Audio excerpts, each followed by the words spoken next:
ഇന്നത്തെ ധ്യാനം വിശുദ്ധ ലൂക്കോസ് എഴുതിയ സുവിശേഷം 5-ാം അധ്യായം 36 മുതൽ 39 വരെയുള്ള വാക്യങ്ങൾ.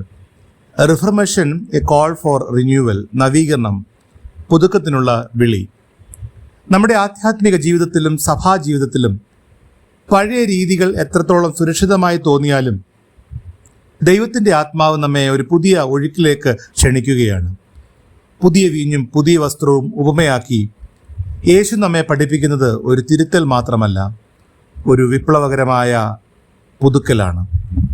ചില ചിന്തകൾ പങ്കുവയ്ക്കട്ടെ. 1. ബാഹ്യമായ ഒട്ടിച്ചു ചേർക്കലല്ല ആന്തരികമായ പുതിയ സൃഷ്ടി. Beyond superficial patch work. പഴയ വസ്ത്രത്തിൽ പുതിയ തുണ്ടുകഷ്ണം തുന്നിച്ചേർത്താൽ പഴയത് കൂടുതൽ കീറിപ്പോകും. നിയമനിഷ്ഠകളിലും ആചാരങ്ങളിലും മാത്രം ഒതുങ്ങി നിന്ന പഴയ വ്യവസ്ഥയെ ചെറിയ മാറ്റങ്ങൾ വരുത്തി തുന്നിച്ചേർക്കാനല്ല യേശു വന്നത്, മറിച്ച് തികച്ചും പുതിയൊരു കൃപയുടെ ഉടമ്പടി സ്ഥാപിക്കാനാണ്. ആധ്യാത്മിക ജീവിതത്തിലെ വീഴ്ചകൾ മറച്ചുവെക്കുവാൻ ഉപവാസവും ആചാരങ്ങളും ഒരു ഒട്ടിക്കലായി ഉപയോഗിക്കരുത്. ഒരു പഴകിയ ചിതൽ പിടിച്ച മരക്കസേരയുടെ കാലുകൾ ഒടിഞ്ഞു തുടങ്ങുമ്പോൾ അതിന്മേൽ പുതിയ തിളങ്ങുന്ന പെയിന്റ് അടിച്ചതുകൊണ്ട് കാര്യമില്ല. കാണാൻ ഭംഗി തോന്നുമെങ്കിലും അതിലിരിക്കുന്ന ആൾ താഴെ വീഴും.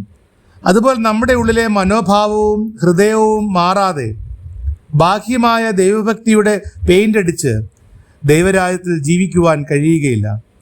ദൈവത്തിന് വേണ്ടത് പെയിന്റ് അടിച്ച് പഴയ ഹൃദയമല്ല, ദൈവത്തിൻ്റെ കൃപയാലും സ്നേഹത്താലും പുതുക്കപ്പെട്ട പുതിയ ഹൃദയമാണ്. 2. ദൈവത്തിൻ്റെ പുതിയ വീഞ്ഞിനായി പുതിയ വീഞ്ഞുകുപ്പികളാവുക. Becoming fresh vessels for God's spirit. പുതിയ വീഞ്ഞ് തിളയ്ക്കുമ്പോൾ വികസിക്കും.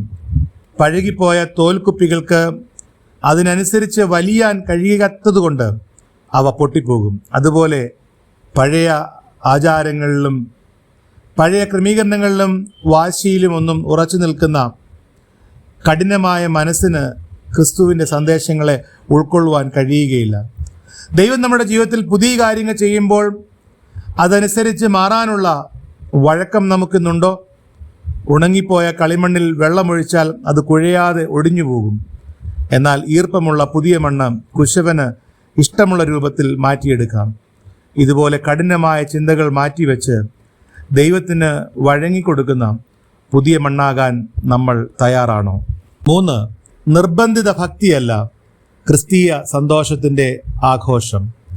Spontaneous Joy over force legalism.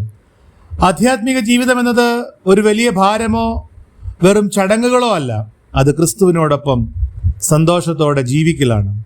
യഥാർത്ഥ ആധ്യാത്മികത നമ്മെ കഠിനമായ ആചാരങ്ങളിൽ തളച്ചിടുകയല്ല, മറിച്ച് ക്രിസ്തു തരുന്ന സന്തോഷവും പ്രതീക്ഷയും കൊണ്ട് നിറയ്ക്കുകയാണ് ചെയ്യുന്നത്. വീട്ടിൽ വരുന്ന അതിഥിയെ ഭയത്തോടും നിർബന്ധത്താലും സൽക്കരിക്കുന്ന ഒരു വേലക്കാരനെ പോലെയാണോ നമ്മൾ? അതോ പ്രിയപ്പെട്ടവർ വരുമ്പോൾ ആ സന്തോഷത്തോടെ ആത്മാർത്ഥതയോടെ വിരുന്നൊരുക്കുന്ന മക്കളെ പോലെയാണോ? നിയമങ്ങൾ തെറ്റിക്കുമെന്ന ഭയമല്ല, ക്രിസ്തുവിനോടുള്ള സ്നേഹത്തിൽ നിന്നുള്ള സന്തോഷമാണ് നമ്മുടെ ആധ്യാത്മിക ജീവിതത്തിൻ്റെ കാതൽ. 4. സുരക്ഷിതമായ പഴയ രുചികളിൽ നിന്ന് ജീവൻ്റെ പുതിയ വീഞ്ഞിലേക്ക്. Moving beyond comfort zones. പഴയതാണ് നല്ലതെന്ന് കരുതി പുതിയ മാറ്റങ്ങളെ അനുഭവിച്ചറിയാൻ പലരും മടിക്കുന്നു. ഞങ്ങൾ പണ്ടേ ഇങ്ങനെയാണ് എന്ന വാശിയിൽ പഴയ ശീലങ്ങളെ പിടിച്ചു തുടങ്ങുമ്പോൾ ദൈവം നമ്മുടെ ജീവിതത്തിൽ ചെയ്യാൻ ആഗ്രഹിക്കുന്ന പുതിയ കാര്യങ്ങൾക്ക് നമ്മൾ വാതിൽ കൊട്ടിയടയ്ക്കുകയാണ്.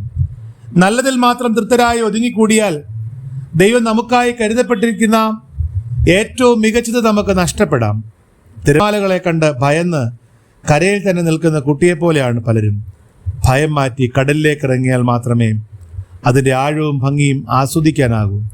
അതുപോലെ നമ്മുടെ സുരക്ഷിത വലയങ്ങളിൽ നിന്ന് പുറത്തു കിടക്കുവാൻ തയ്യാറായാൽ മാത്രമേ ദൈവത്തിൻ്റെ മഹത്തായ അനുഗ്രഹങ്ങൾ അനുഭവിച്ചറിയാൻ സാധിക്കുകയുള്ളൂ. ആധ്യാത്മികത എന്നത് പഴയ ചുറ്റുവട്ടങ്ങളെ പുറമേ മാത്രം മാറ്റിമറിക്കലല്ല, മറിച്ച് ക്രിസ്തുവിലൂടെ ഉള്ളിൽ സംഭവിക്കേണ്ട പൂർണ്ണമായ മാറ്റമാണ്. പരിശുദ്ധാത്മാവ് നമ്മുടെ ജീവിതത്തിൽ കൊണ്ടുവരുന്ന പുതിയ അനുഗ്രഹങ്ങളെയും മാറ്റങ്ങളെയും സന്തോഷത്തോടെ ഉൾക്കൊള്ളാൻ മനസ്സുള്ളവരായി നമുക്ക് മാറാം. നവീകരണം നമ്മുടെ ജീവിതത്തിൽ പങ്കെടുക്കുവാൻ നമ്മുടെ ഹൃദയങ്ങളെ നമുക്ക് ഒരുക്കാം.